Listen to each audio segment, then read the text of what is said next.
बढ़े चलो यही निदाए वक्त है, ये कायनात ये ज़मी ये कहकशा का रास्ता, इसी पे गामज़न रहो अमन की राह पर चलो। जब जब दहला विश्व हमारा और जब जब बेमकसद खून बहा, चीन रूस जापान सभी ने भारत को एक दूत कहा, भारत को एक दूत कहा। My warm greetings to dignitaries. I am Mahira Khan from Chhattisgarh, and I am here to speak on the topic of peace building and reconciliation, ushering in the era of no war. Taking pride in India's history is one of the parch prans given by the Prime Minister in the age of Amrit Kal. And looking back at history, it is a proof that India has always been a harbinger of peace. No war does not mean that we have no reason to fight war. It only means that we give importance to peace by following values of compassion and forgiveness. It was the value of compassion that even after winning the war in Kalinga, Samrat Ashok decided to never wage a war and spend his entire life to preach the message of peace to countries as far as Greece. It was the value of forgiveness that even after the British sent our soldiers to world wars and our farmers to famines, Mahatma Gandhi still chose ahimsa and satyagraha for independence. Taking inspiration from India, Nelson Mandela also chose to forgive the apartheid regime in South Africa. My dear audience, like this year's theme, India for the World, India not only preaches but also practices Vasudhaiva Kutumbakam. In India's G20 presidency, we advocate for a multilateral world in which no one country dominates another country. When China dominated Indo-Pacific, India rushed to help and support ASEAN countries. It acted east. When Sri Lanka needed loans, India was the first to give assurance to IMF. It showed that we believed in neighborhood first.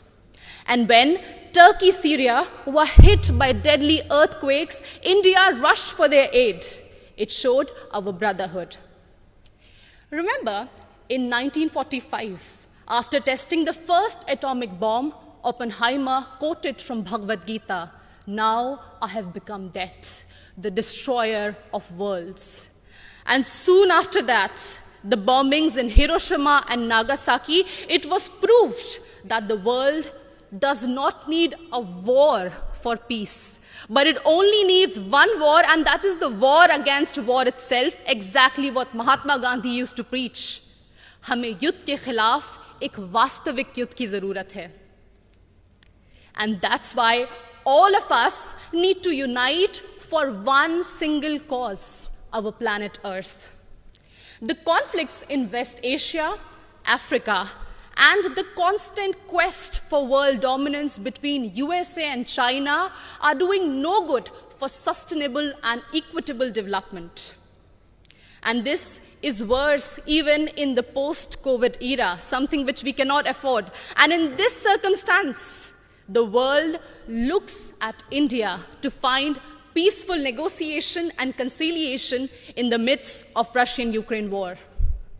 As the voice of Global South, we believe that few rich countries which have caused maximum war and pollution in the last century should pay for their mistakes by helping and not holding back technologies from poor countries.